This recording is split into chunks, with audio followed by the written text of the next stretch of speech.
Seniors only. Those who have not been able to pick up their packet in the media center for documents, please go do that next. Seniors only to the media center to pick up documents packet. Okay, so I don't know, it's been a while. I feel like I need to check Canvas and see where we're at. So on what's due tonight? Would that be 2.3b? Okay, so let's look at 2.3b. See, answer any questions that you guys have there. I think I didn't have the Padlet up where it was easy for you guys to submit your questions, so maybe that's why I haven't been getting very many.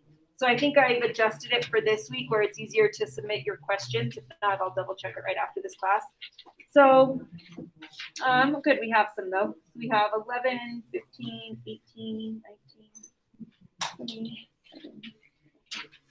Okay, so let's look at question 7 first.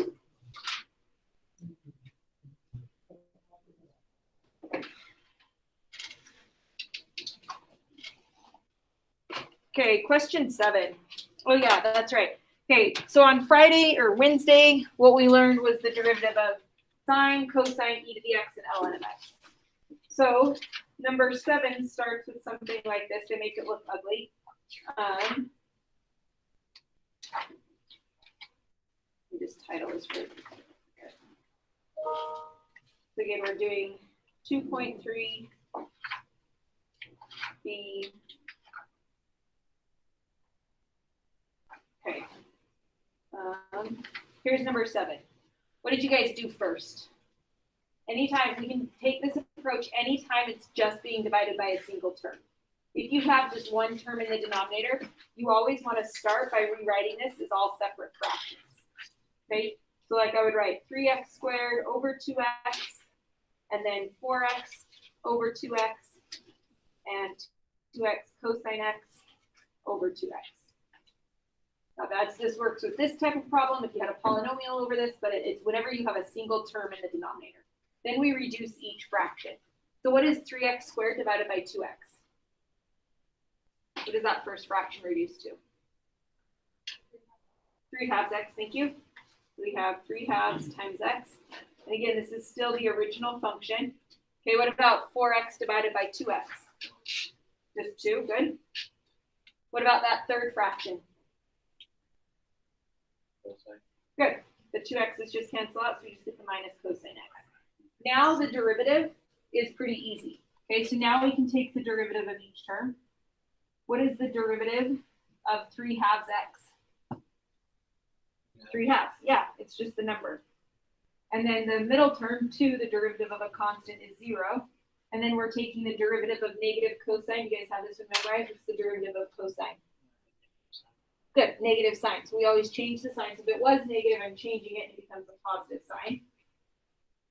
So that's our derivative. Okay, so that was number 7. The next question was number 11. 11 asks us to find the derivative and then evaluate it at pi fourths. Looks like it gives us a chance to practice trig.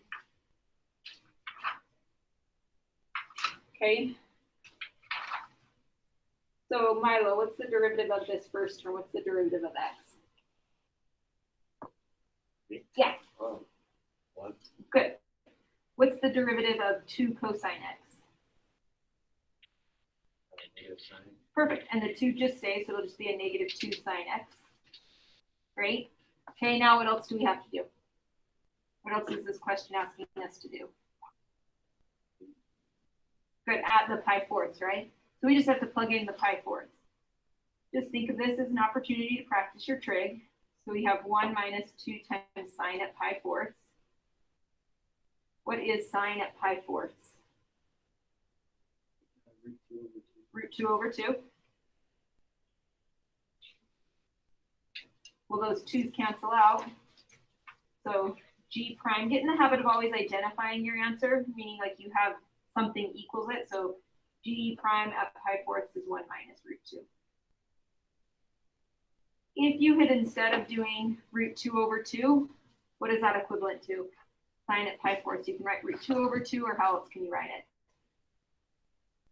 1 over root 2. If you wrote it as 1 over root 2, your answer would be 1 minus 2 over root 2. This answer is fine, either of those answers, as long as you recognize that they're equivalent. Okay, and then problem 14.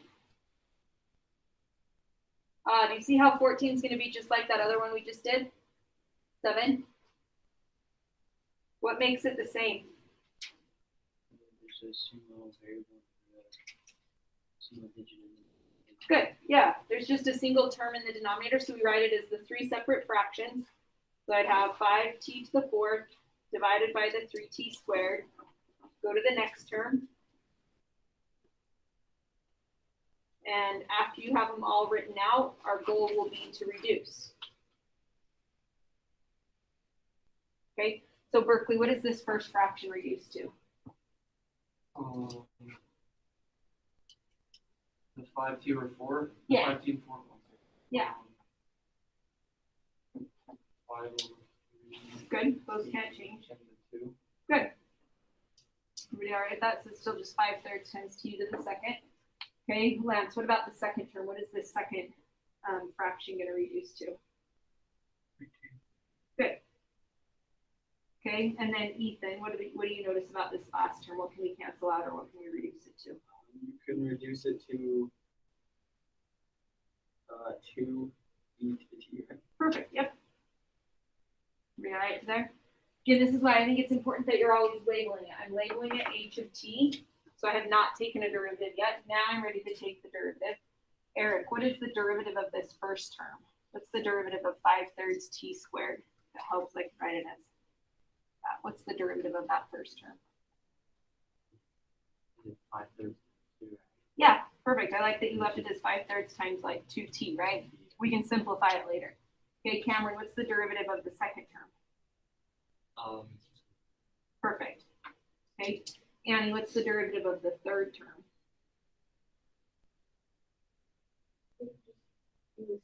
Exactly. E is the unique thing where it's its own derivative. So when you take the derivative of E, it stays the same.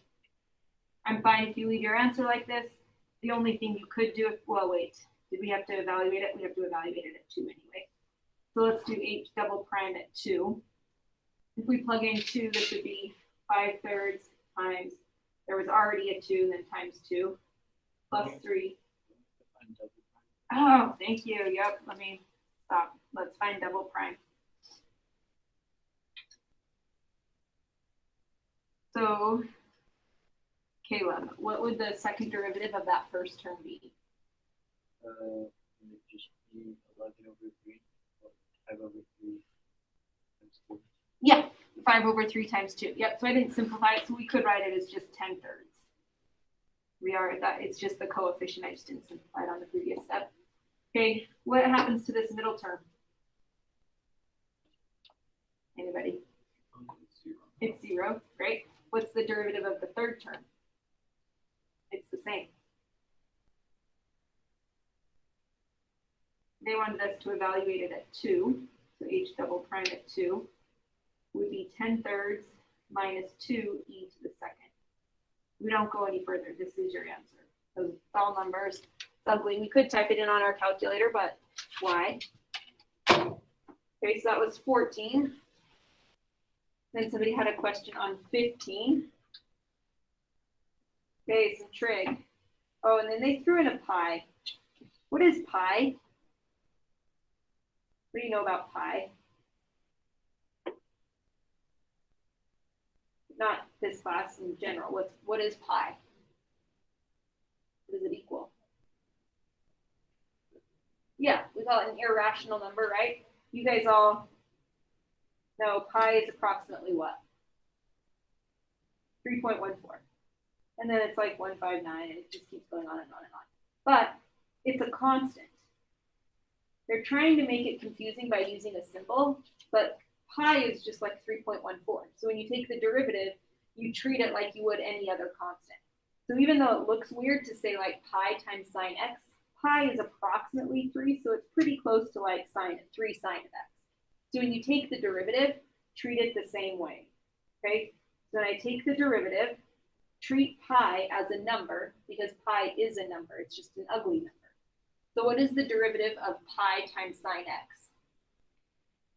Pi times cosine. Pi times cosine x, very good. So the number doesn't go anywhere. Derivative of sine is cosine. Students and teachers, you can send more if there any are taken. Please go to the arts building on the second floor. Thank you. Okay, and then, yeah. So if you need picture retakes, go to the arts building on the second floor. What was that? Then you could go now. Now would be, yeah. So I think it's retakes or if you've never gotten it. Okay. So, I think they're really trying to confuse us here. How many of you guys did power rule on pi squared and got like 2 pi? Anybody? We wouldn't do that because it's really like 3 squared. It's still just a number. What is the derivative then of a number times ln of x? Let me give you something else. Okay. Yeah. So if I said, what's the derivative of 3 ln of x? What is the derivative of that? Good. Because it's 3 times the derivative of ln, and the derivative of ln is 1 over x. So we could just write 3 over x, right? I'm going to do the same thing here. Treat this is just a number. I don't know what it is. It's whatever 3.14 squared is, but it's just a number. So when I take the derivative, it's just going to be that number times 1 over x. Or you could just have said pi squared over x. Yeah. On the first part, didn't you say if you're taking the derivative, you switch the sign? That's with cosine. So this is the rule. So when you take the derivative of sine, this is how I remember. If it starts with an s, the sign stays the same, so it stays positive. If you take the derivative of a trig function that starts with a c, you change the sign, and so that's when you change it to negative sign. Yep. All right. And now we still have to do the second derivative, so we have to take the derivative again. So then, Caden, along that, what would the derivative of pi times cosine of x be? Would it be negative pi sine? Perfect, exactly. Okay. What do you guys think? How will we treat pi squared times 1 over x? How will we find that derivative? Bring x up, exactly. So the first thing I would do is I would rewrite this. So I'd write it as like pi squared times x to the negative 1. Now we can do power rule. Power rule is that power comes down. So the power comes down and then we minus 1. If the negative 1 comes down, it was a negative pi squared. So now it's going to be a positive pi squared. We minus 1, so now it's a negative 2. How are we doing? Not bad? I would take the time to rewrite it only because I'm going to be evaluating it. Otherwise, I wouldn't. So I have a negative pi sine of x. And then I would write this as pi squared over x squared. So I just put the negative exponent back on the bottom. They wanted this evaluated at pi halves. On your homework, I would practice simplifying so that you're ready for like multiple choice questions. So I'm just going to rewrite it with x being a pi halves. If it was a free response, I could stop right here. I wouldn't have to go any further if it was on a free response. Okay, but we'll practice for multiple choice. What is sine at pi halves? 1. 1, very good, so that's 1. So negative pi times 1, that's just going to give us a negative pi. Okay, when I get to this piece, I would square this. What is pi halves squared? Pi halves squared. So anytime you have something squared, what does it mean to square something? Yes, so this would be pi halves times pi halves. When we multiply fractions, we just go straight across. So I'd have pi squared over 4. That's this denominator. Pi squared over 4. What do we do when we divide by a fraction? Good, and we flip and multiply. So this would be the numerator was pi squared, and I'm going to multiply it by the reciprocal of the denominator. Hey, that's awesome, right? Those pi squareds are going to cancel each other out. So we just get 4. So we just get the plus 4. So the second derivative, get in the habit of always identifying your answer at pi halves is that value.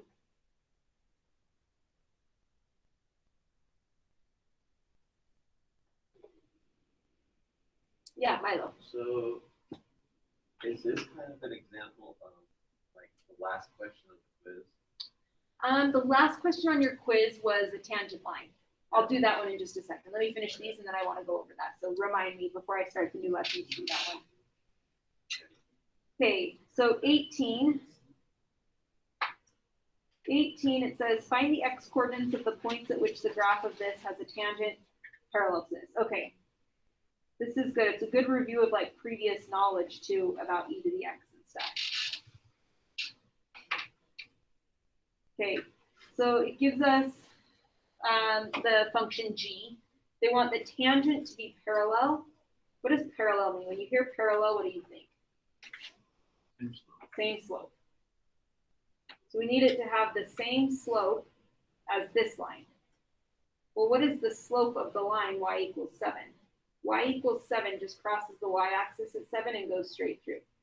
That's the line y equals 7. So what is the slope of that horizontal line? 0. So the slope is 0. So therefore, we need the slope of this tangent line to equal 0. But the slope of a tangent line is equal to what? Equals the derivative, exactly. So because we need the slope to equal 0, we just need the derivative to equal 0. This is our game plan. We need to take the derivative of this function then. So Sean, what's the derivative of x? Sorry. 1, perfect. And then what is the derivative of the negative e to the x? Good. So we found the derivative. We want it to equal 0. I could add the e to the x over, and we can solve this in a couple different ways. How would you guys go about figuring this out? Probably been a little while since you had to solve exponential equations. Yeah. I was just gonna say, couldn't, if you kept it on the other side, couldn't it just plugged in the 0 to the x and then Yeah, so you're kind of doing it in your head. Yeah. So you could do that the same way. So you wouldn't, we end up getting 0 out as our answer, but when we want it to equal 0. So yeah, we want to figure out what value of x makes this equal 0. And maybe some of you guys can figure this out in your head. What number would make that equal 0 or make 1 equal e to the x? E to what power equals 1? 0. The only time you can raise something to a power and make it equal 1, well, is 0. Anything to the 0 power is 1. So you could say, oh, well, just from looking at it, I know that exponent must be 1. Okay, or let's say you didn't recognize that. How do you get rid of e? What's the inverse of e? It is ln. You can do whatever you want as long as you do the same thing to both sides. So I'm going to take natural log of each side. The reason why that would be a good move is ln and e cancel each other out. So now I have natural log of 1 equals x. The graph of ln, which is up there in yellow, looks like this. This is the graph of natural log of x. 1 is right here. So ln at 1 equals 0. You want to memorize that. That side is 0. So we get x equals 0. Because natural log of 1, you need to memorize, is 0. We're going to see that pretty frequently. Either way, whether you did it just by thinking it through or by using natural logs, you're going to get 0. And I believe we're done because it just said find the x coordinate of the point. We don't have to actually find the point. But now we know at x equals 0, this tangent line would have a slope of 0. Okay, last couple, and then we'll go on. 19 and 20. Okay, so both of these are ones where they're using the limit definition, and the hope is that you recognize it and don't have to take a long time on them. Okay, so as soon as I see that h goes to 0, I'm comparing it to this one that we should have memorized. Limit as h goes to 0 of f of x plus h minus f of x all over h. This limit that I just wrote out is equal to what? That's the definition of what? Derivative. So this is f prime of x. Everybody all right with that? So immediately I go, okay, well, I know that this is f prime of x. The only thing you have to figure out is what is the function. So on 19, what do you think the function is? Sine of x. You can kind of just compare. It's always this piece here, that piece here, as long as this is just the same thing with an x plus h. So on 19, the function is sine of x. So then what is the derivative of sine of x? Good. So this limit equals cosine of x, because that is the derivative of the function. Okay, so this is how this limit definition is going to come up. These will be multiple choice questions where you're going to be given a limit like this and you're going to have to figure out what the answer is. Okay, I make the same comparison on this second one. I'm looking for the function. So what do you think the function is on 20?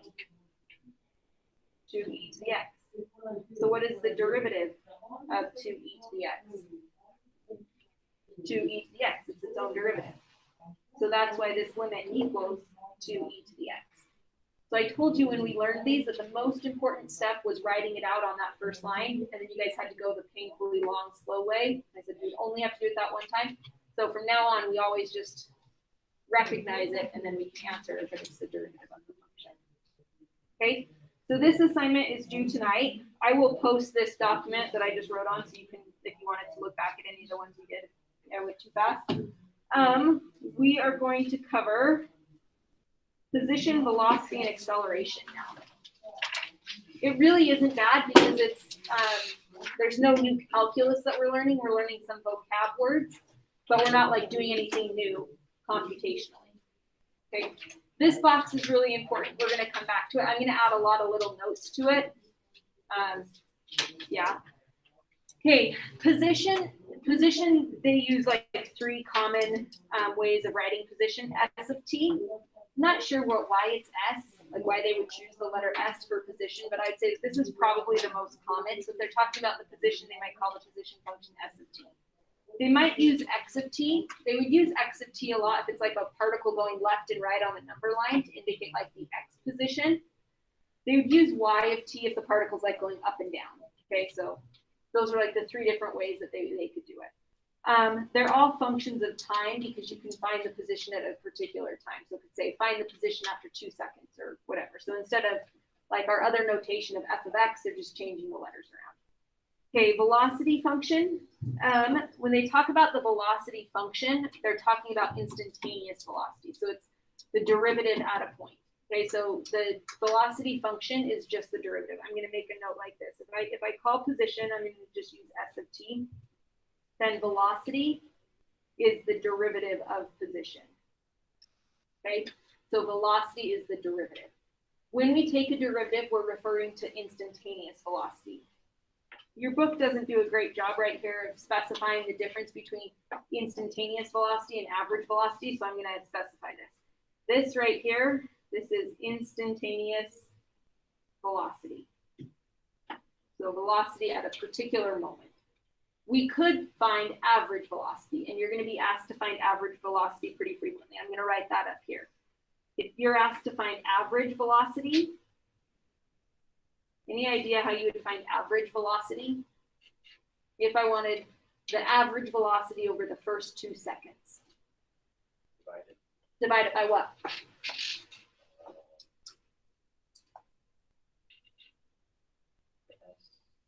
Yeah, so it's going to be just change in position over change in location. You can think about it as like driving in a car, right? If you travel 100 miles and you cover those 100 miles in 2 hours, what was your rate? What was your average velocity? 100 divided by 2, right? You would just take your distance over time. So average velocity is just change in position. So I want you to think about this. Average velocity, it's change in position over change in time, which would really just be your position at B minus your position at A over B minus A.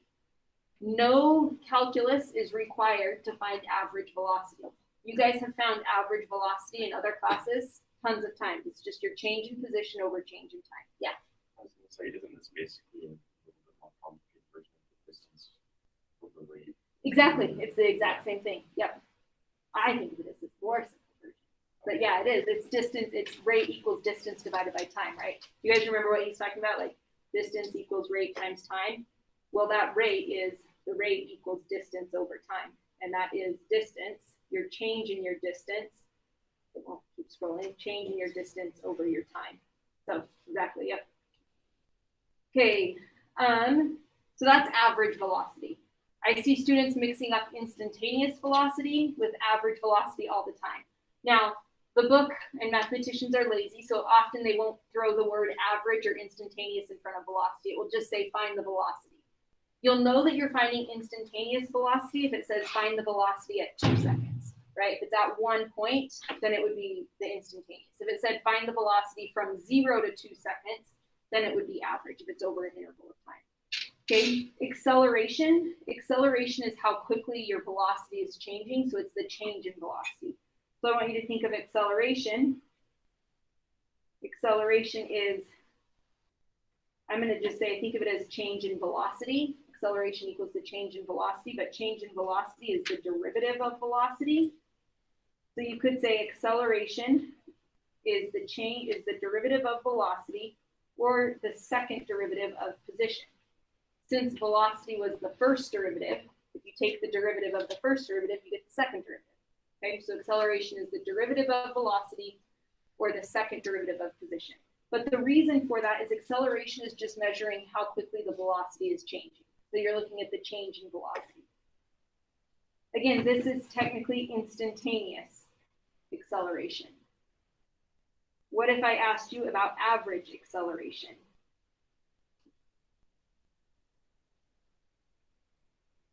What do you think average acceleration would be? How would you find that? Velocity. Exactly, change in velocity over change in time. So it would just be slope of velocity from point to point. So it would be velocity at B minus velocity at A over B minus A.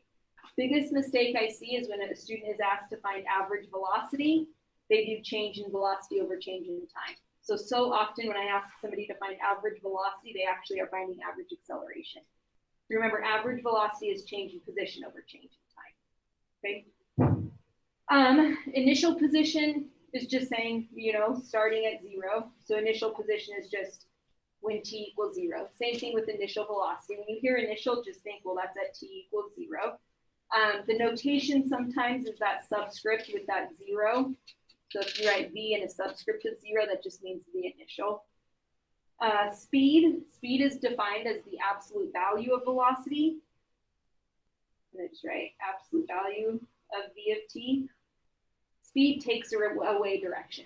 Velocity could be positive or negative. If velocity is positive, it's moving to the right, or it's moving up. If it's negative, it's moving backwards. Okay. Displacement refers to net change in position, or like final position minus initial position.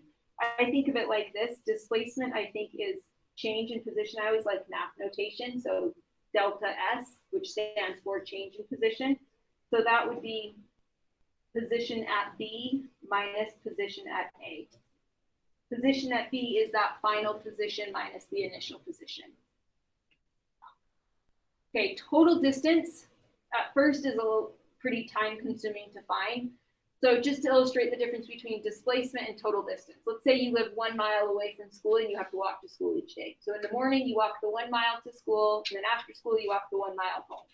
What is your displacement from morning to after school? 0, right? If I said you leave your house at 7 a.m., you get back at 3 p.m., you walk a mile, and then you walk back, your displacement for the day would be 0. But what is your total distance? 2. Okay, so this is that's why we have to talk about these separately. So the difference is displacement. You take your direction matters. You walked 1 mile positive direction and then 1 mile in the negative direction. So they would subtract each other out. Total distance, you take away all directions. Okay, so we're gonna end up taking the absolute value. So there's not like a nice simple formula here, but you'd have to figure out how far you traveled to the right and how far you traveled to the left and add those together. Okay, so we'll do one of those examples, but there's not like some nice formula I can write yet. Later on in the year, like after Christmas, we'll have a faster way, but for now, it'll take a little bit of effort. Okay, so here's our first example. They want us to find V of t and A of t. Well, remember V of t is simply defined as the derivative of position. So what is the derivative of that equation? 3t squared plus 1. Perfect. So easy, we're done. That's velocity. Okay, then they want us to find acceleration. Well, acceleration, you can think about it in two ways. It's the derivative of velocity or the second derivative of position. In fact, I'll write it below here. I always like to kind of stack them. So I can just take the derivative of this. What's the derivative of 3t squared plus 1? Great. And that's it. So there's velocity, there's acceleration. Not bad. Okay. So here, this one takes us a while. They give us this example, this position function, but then they have us answer 10, 11 questions about it. So it's the same function, but we're answering 11 questions about it. The equation that we're given is position. It's moving along a horizontal line. So just imagine that this particle starts somewhere and then it's moving left and right. Okay. The first thing it asks us is, what is the initial position? When you hear initial position, just think t equals 0. So the initial position would be evaluating the position function at 0. If we plug 0 into that equation, what would we get out? 24. So I'm going to be lazy and not write it all out. But if I plugged in 0, this would go away and this would go away. So we just get 24. So imagine this particle that's moving along this number line is starting here at 24. So the particle starts right here, and then it's going to move left or right. Okay. Question 3 says, what is the velocity of the object at 1 second? They didn't specify instantaneous or velocity or average. How do I know which velocity they're referring to? Is it instantaneous or is it average? How do we know it's instantaneous? Good. It's at just one single time. Okay. If you want it at a single moment, then this would be instantaneous velocity. Instantaneous velocity is the derivative of position. So velocity is defined as the derivative of position. So let's find the derivative of position. Here's our position function. The 3 comes down, what is that, 48? 48t squared minus 72t. Everybody agree to here? And then I just have to evaluate it at 1. So v at 1, that stands for the velocity at 1 second.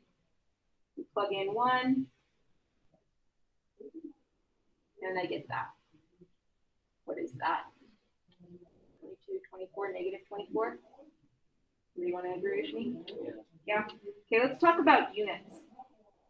What do you think the units are for velocity?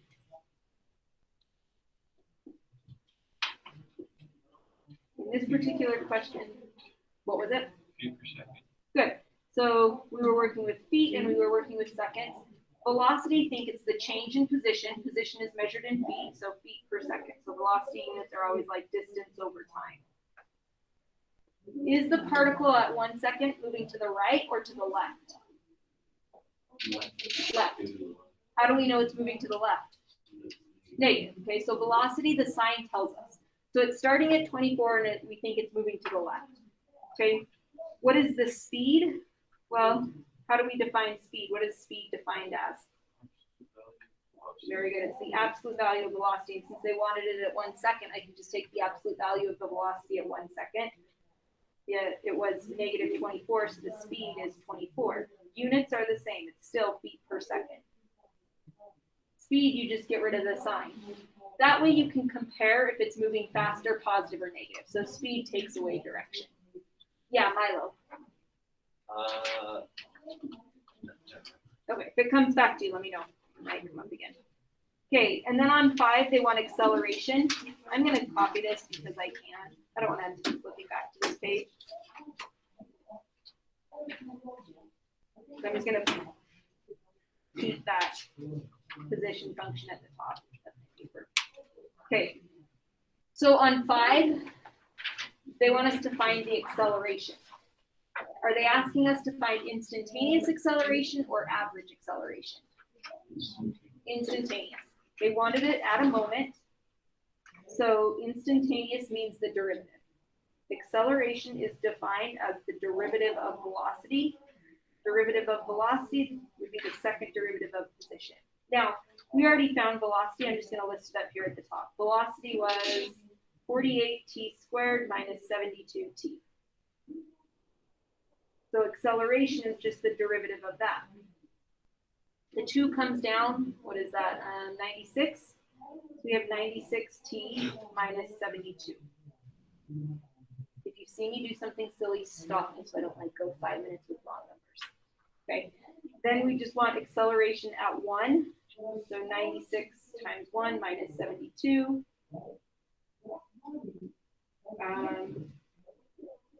Is that 24? Everybody agree? What are my units? You guys agree? Feet per second? Per second. The reason for this, I'm going to go back up to average acceleration average acceleration. Acceleration is simply change in velocity over change in time. Velocity is measured in like feet per second, and time is measured in seconds. So this is why people will always say acceleration is measured in like feet per second squared. But I don't know about you, second squared doesn't make any sense to me. Like what is a second squared? They only write it that way because we're lazy and we don't want to write out feet per second per second. But what it's really saying, acceleration is measuring change in velocity, which is feet per second per second. So it's the change in velocity over time. So often, if I like want to focus on the meaning, I'll leave it as feet per second per second. It's change in velocity over change in time.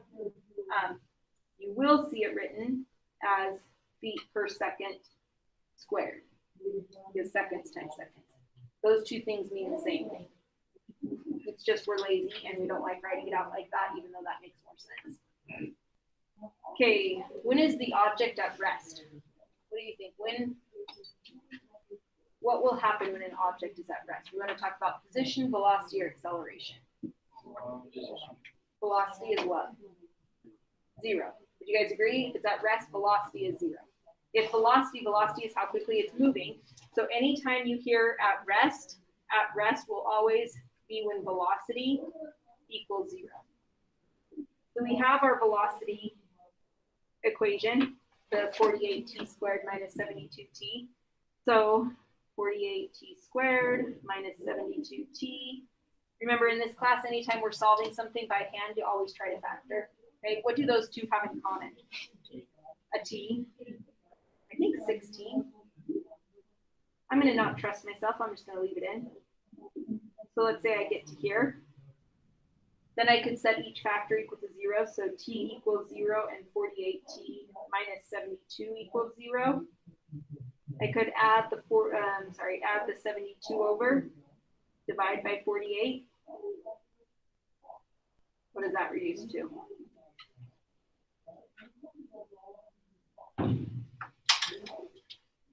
My brain's not gonna come up with this, so I'm waiting for you guys. What was it? 1.5. Somebody else agree? So 1.5. Yes? Okay. Units really matter, so get in the habit on these types of problems to always write units. So at 1.5 seconds. Okay, what happened at 1.5 seconds? Just to remind us, what did we just find? Velocity is 0. The particle is at rest. Now, a particle might be at rest when it changes direction. So it might travel one way for like a second and a half, stop, and then change direction. It might be at rest for an interval of time. Okay, so we know at least who it is for this moment. We have to do the leftover t. 0. Good question. So technically, it is at rest at 0 and here. I typically don't worry about 0 because its initial velocity was 0. So I should include it. It is at rest at 0 and 1.5. So it's starting from 0. Thank you. Okay, now question 7 and 8. When is it moving right and when is it moving left? What do you think? What's going to be true when the particle is moving to the right? What's it? I heard it. What was it? Velocity. So we never ever want to say it in this class. So anytime you do a justification, if you find yourself saying it, just think to yourself, like, what is it? So we want velocity to be positive. Positive, I just show greater than 0. If velocity is greater than 0, it's moving to the right. So when will it be moving to the left? Good. What's it? Good. So when velocity is less than 0. What I'm going to do now is I'm going to do a sign chart with velocity. Okay, so I'm going to kind of answer 7 and 8 at the same time. I'll put it right here. So I'm going to do I'm gonna do a velocity sign chart. So I'm gonna write v of t, and then I'd have a number line. To me, it doesn't make sense to talk about negative time, right? Your book, I think, lists some negative time values as answers. Like it will say when t is -1, but you can't have a -1 second. The AP test never works with negative time. So I'm just gonna go, okay, from 0 and then an arrow. So I'm not going to -infinity because there's not negative time. So I want to talk about the velocity over time. All I know right now is that at 1.5 seconds, it was 0. So I put 1.5 seconds on here. I'm putting 1.5 on my velocity sign chart because I know the velocity was 0 at that time. I just want to know if the velocity was positive or negative on each side. So you can choose a number in between. So I could choose any number in this interval. From 0 to 1.5, what's any number in that interval? What's an easy number in that interval? 1, everybody all right with that? So I'm going to check what happens when x equals 1. By that, what is the velocity at 1? I want to know if it's moving to the right or to the left. So I plug 1 into velocity. Here's my velocity equation. If I plug 1 into that, it would give me 48 times 1 squared minus 72 times 1. Is that positive or negative? Negative. I don't even care what the number is, but it's negative. So I put a negative. I call this a sign chart. I'm just looking to see where velocity is positive or negative. Okay, what's a number bigger than 1.5 we could check? 2. So let's say I check red. If I check where x equals 2, because that falls in this interval, I'm plugging 2 into velocity. This would be 48 times 2 squared minus 72 times 2. Is that going to come out to be positive or negative? 48 times 4, is that bigger than 72 times 2? Yeah, so it's more positive. So this comes out to be positive. That was a pain, right? I don't know about you guys. I hate arithmetic. Here's a faster way. You could have done the derivative. The derivative was this quadratic, right? That's velocity. What does the shape of a t-squared graph look like? A U. Everybody agree that velocity, because it's squared, I know it's a U. We know it crossed at 0 and 1.5, so I could have just drawn a parabola. The graph is below the x-axis, so it's negative.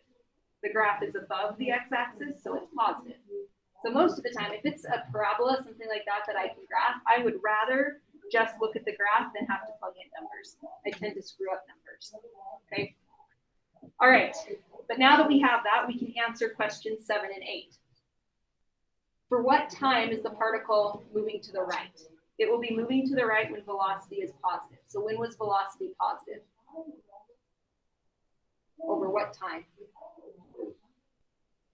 It is at 2, but is there an interval? 1.5 to infinity. Unless, did this give us an endpoint? It didn't. It didn't say like the first 5 seconds. So yeah, I would just say when t, I'll just say when t is greater than 1.5 seconds. Wait, is it always? Oh, right. Why did we choose 1.5? T. Good, because that's when the velocity equals 0, right? Okay, it will be moving to the left when the velocity is less than 0. So over what time is velocity less than 0? Good. So I'd say when t is between 0 and 1.5. These types of questions, you can also just write that. Interval. Yeah. Yep. So you could leave your answer the way I did, or you could write it as like 0 to 1.5. So this is called an interval or an inequality. You can use whichever one you want. Yep. Okay. We have 3 left. Okay. When is the velocity of the object equal to 54 feet per second? They said equal, so I know I'm going to say something equals 54. Well, what equals 54? What's the equation that I'm starting with? Velocity. It said, when does velocity equal this? The other thing to kind of pay attention to, it said when. If it's a when question, you are trying to solve for time. So your answer should be t equals something. You're trying to figure out the time that makes this happen.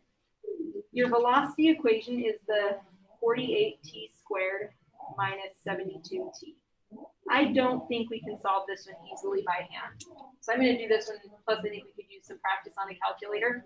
I'll project it so you don't have to get up and grab one right now if you don't want to. But how could I solve this on a calculator? You guys remember? Yeah, Hayden.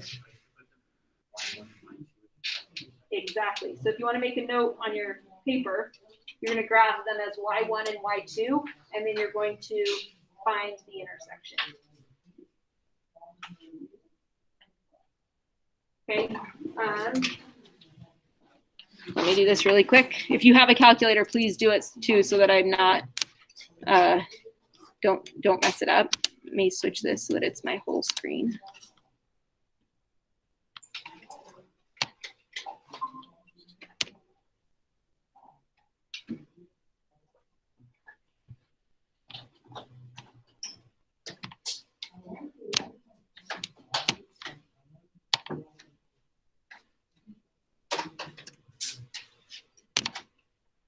Okay, so I'm going to go into my y equals.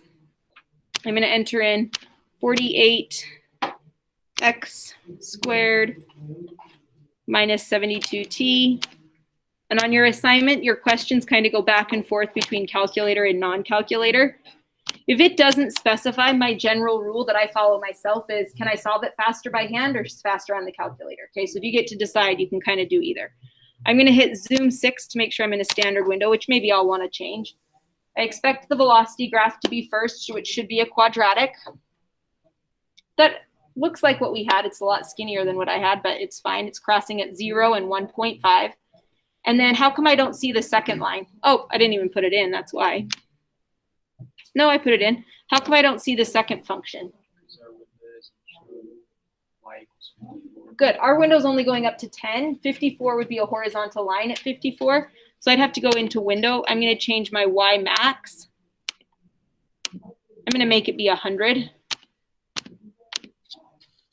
And then look at the graph. Oh, I didn't change my scale, which just makes it have a whole bunch of tick marks, which I'll just ignore. Okay. And I should see a horizontal line somewhere in the middle. It crosses twice. I don't care about this negative t value. Your book might list it, but you don't have to find the negative time. I care about the positive time. So I hit second calc, intersect, which is option 5. It's going to ask you 3 questions. First curve, second curve, and guess. I just hit enter, enter, and then on guess, this is the only time I really am concerned. If it's crossing more than once, I put the cursor by the intersection I want to find. I want to find that one, so then I hit enter. So at 2.049. So this happens, let me write it down before I go back. So when t is approximately 2.049.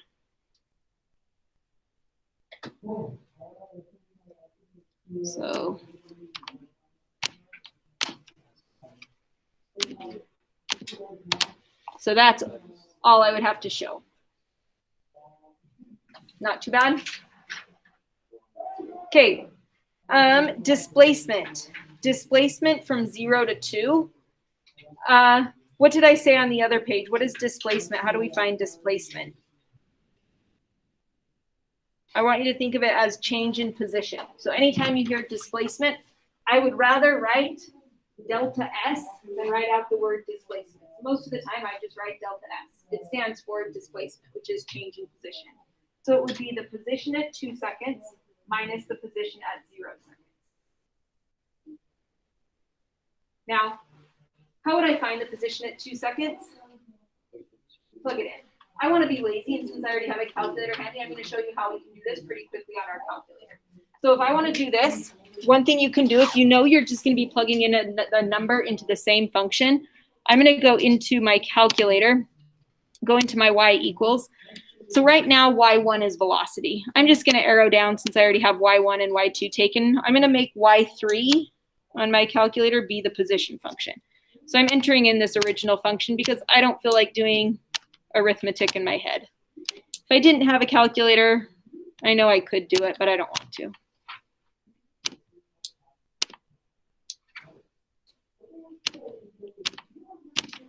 Okay, so let me make a note on my paper.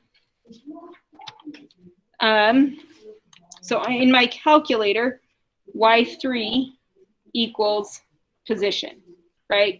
I defined y3 to be my position function. So if I want to do this on my calculator, I could just type in y3 at 2 minus y3 at 0. That would give me it without me having to do any arithmetic by hand. I enter in the function one time, so then I can go back to my calculator since y3 is position as long as I double check that I entered it in correctly. I can pull up the y3 by going into F4, so you hit alpha and then trace. I entered in my position as y3. Yours might be entered in somewhere different, but wherever you entered it in, and you hit enter, then in parentheses, I say position at 3 minus position, have to go down to 3 again, at 0.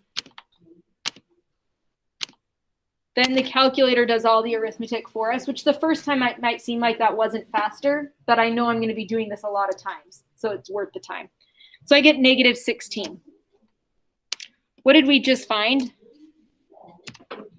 Displacement. Does it make sense that displacement could be negative?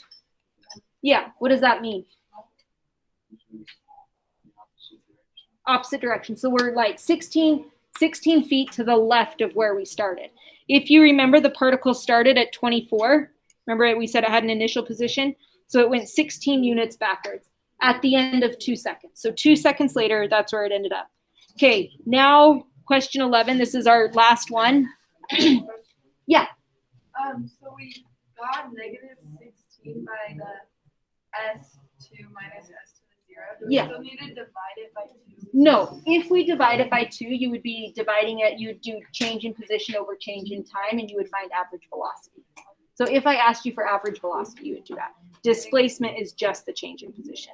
Okay, last question. I know we only have 5 minutes. Tomorrow, I promise, guys, I'll give you time to work. These notes are just easier to do all in one day. Last question is total distance. Again, go back to the example of you walking to school and then walking back from school. What matters is when you change directions, okay? So I'm going to draw this velocity sign chart really quickly. We knew from 0 to 1.5 seconds was velocity positive or negative? Negative. And then after, I'm only going to go to 2 seconds, it was positive, okay? So from 0 to 1.5, so when t was between 0 and 1.5, the particle was moving to the left. Everyone agree? How could I pretty quickly figure out how far it traveled to the left? Or very similar to what I just did. Yeah, I'm just going to do the position at 1.5 minus the position at 0. I'm going to find the displacement over the interval of time when it was moving to the left. This is why I did it on my calculator. So now I can go back to my calculator. I can say I want y3. And I want y3 at 1.5 seconds. Why am I choosing 1.5? Good, that's the time when it changed directions. And I'm choosing 0 because it was over that interval of time. It was from 0 to 1.5 seconds. Do I expect this number to be positive or negative if it's moving to the left? Negative. Sure enough, negative 27. So over the first second and a half, the particle actually moved 27 units to the left. So we get negative 27. Okay, then we have to do where it moved to the right. It moved to the right when t was between 1.5 and 2 seconds because they wanted us to stop at 2 seconds. Okay, guys, so I would do, this is where it's moving to the right. So I'm going to do position at 2 minus position at 1.5. Do I expect this to be positive or negative? Positive. Why would I do it? Because I need to figure out the total distance traveled. So in order to find out total distance traveled, you have to know how far it moved to the left and how far it moved to the right, because then you'll have to add them together. So the position at 2 minus the position at, what was it, 1.5, because that's the interval when it was moving to the right, and we get 11. So over that half of a second, it moved to the right 11 units. Okay, what do I have left to do to find total distance? Add them. But if I add them, what would I get? Yeah, notice if we did negative 27 plus 11, what do we get? Negative 16. Hey, that's a good thing because that was our displacement. But I don't want displacement, I want total distance. How do we find total distance? Absolute value. So it would be the absolute value because we want to take away the direction. So 27 plus 11, what is that, 38? Total distance is always positive. Barely made it. Okay, your assignment, it's on Canvas. I believe it is, you have extra credit for the week, guys. You do have that. It's 1 through 1 and 2. So you only have 1 and 2. Notice though, when you flip the page, problem 1, there's like eight different parts. So that's why I said problem 1 is worth 8 points. So I realize it's going to take a long time. Problem 2 is worth 4 points and then 16. Okay. So it's problems 1 and 2 and 16 through 21. I'll write it on this other one. Yeah, thank you. Okay, I really will try to make tomorrow. I'll make sure to take up less time if we have fewer questions. So try to do as much as you can tonight, and I'll take up less time.